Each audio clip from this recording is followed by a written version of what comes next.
मान्छेले मलाई डन भन्छ।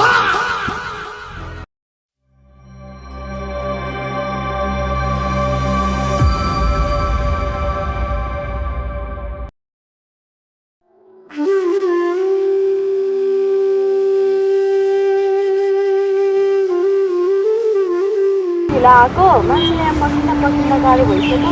किन रिसाउँछु? हेर त तिमीलाई मैले के ल्याइदिएको छु। सेकेन्ड ह्यान्डको नयाँ ल्याइदिन्छ भनेको त। नरिसाउ न, 1-2 दिनमा तिमीलाई म ल्याइदिइहाल्छु नयाँ। अनि सुन त, यहाँ गाउँमा हामी बेच्छौँ भनेर कसैलाई नभन ल।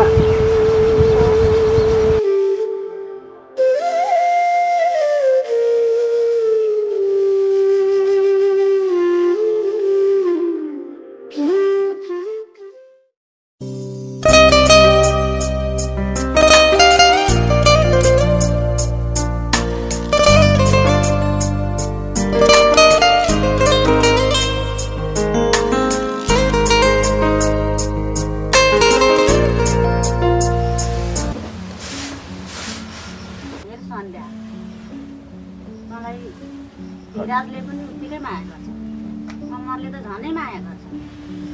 तेरो मनभित्रदेखि कसलाई माया गर्छ? सबैले माया गर्दैन। उनीहरूले मन पर्छ उनीहरूको ठुलो भुल हो। मैले मन पर्ने केटा अर्किसी मलाई भोलि समस्या पर्ने कुरा सम्झाउँछु। के सही के गलत कहिले मलाई सिकाएर पर्ने देखिँदा मलाई राम्ररी थाहा छ। उनीहरूले मलाई मन पराउँछ र मैले पनि मन पराउनु पर्यो नि उनीहरूलाई।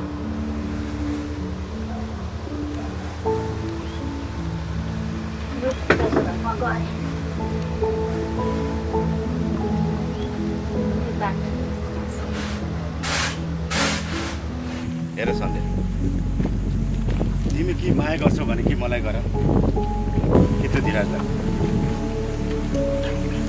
धिराजसँग तिम्रो टुलक छ भने त मैले के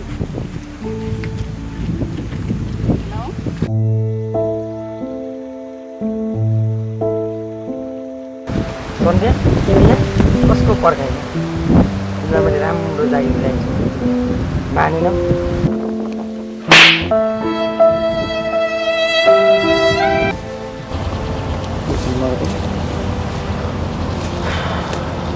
हेर सन्ध्या, अहिले त्यो अमरसँग हिँडेको मलाई त्यतिकै मन पर्दैन।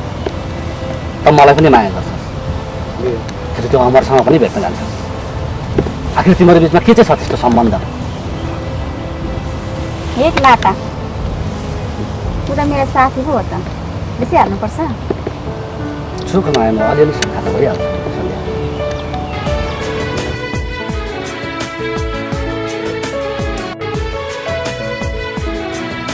साथी एउटा कुरा, मलाई 2-4 वर्षको लागि भनेर छोडेर बाहिर जाउँ कि भनेर सोच्न लागेको थियो, तर फर्केर आउँदाखेरि त मेरो बेको भइसक्छ होला।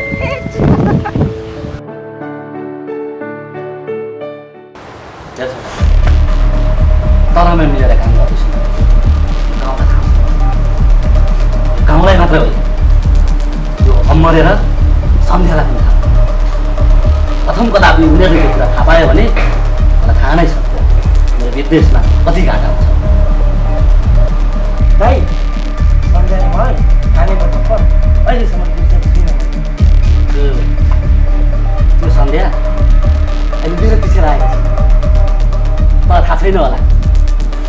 मसँग त्यसले बिहे गर्छ अरे, मलाई त्यसले माया गर्छ अरे।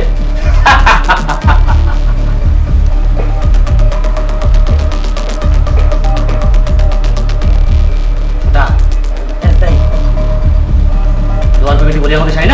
आउँदैछ। आइन्दादेखि त यो बाटोमा र यो गाउँमा कहिले पनि नआएछ। अहिले मलाई कहिले पनि भेट्ने प्रयास गर्छ। भोलिले त बुढापार गइहाल्छ। तिमीहरू 3जनाको टिकट मैले सब काटेको छु। गइहाल्छ। ओके दाइ, गुड बाई।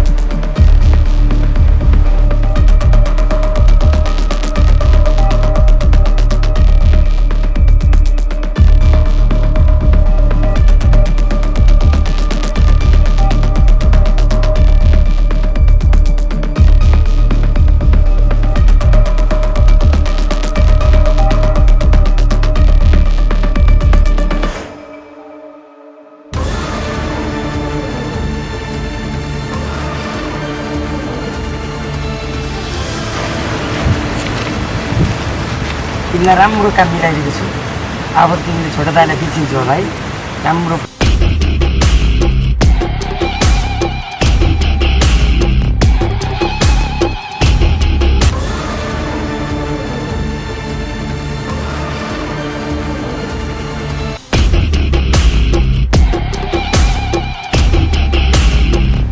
केटी हो तिमीहरू कहाँ हिँडेको हामी त जागिर खान गएको नि दिदी कस्तो जागिर कहाँको जागिर ए हामीलाई त थाहा छैन उयो छोटा दाइले लगाइदिनु भएको को छोटा दाई उहाँ हो चिन्नु हुँदैन ए तिमीहरूको छोटा दाई तिमीहरूको छोटा दाईले मलाई पनि त जागिर लगाइदिएला नि म यहाँबाट भएको छ कि तँलाई ढुङ्गाले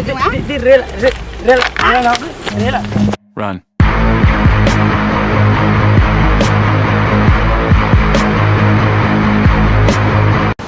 त्यो छोटासँग चिन्जान भएको कति कति 2 हप्ता भयो अनि तेरो चाहिँ त्यो छोटा भन्ने 1 नम्बरको दलाल हो समयमा मन नपुगेको भएदेखि तिमीहरूलाई कहाँ पुग्छ तिमीहरू जस्तो साना साना बच्चा केटीहरूलाई धेरैलाई त्यसले फसाइसक्यो के तिमीहरू घरबाट हिँड्दाखेरि आमा बाबालाई सोधेर हिँडेको घरबाट नसोधी हिँड्दाखेरि कुन हालत हुँदो रहेछ थाहा होला नि तँ हिँड तिमीलाई म घरमा पुऱ्याइदिन्छु अनि कहाँ गयो तँलाई मैले हिजो बोलाएको थिएँ यत्रो पर्खेँ किन आयो कहिले बोल्नु के माउनु होइन तर आजभोलि के भएको छ खालि रिसाउँछस् मात्रै झर्किन्छस् मात्रै के भएको छ त तँलाई मेरो घरमा आइस भने सुनिनस्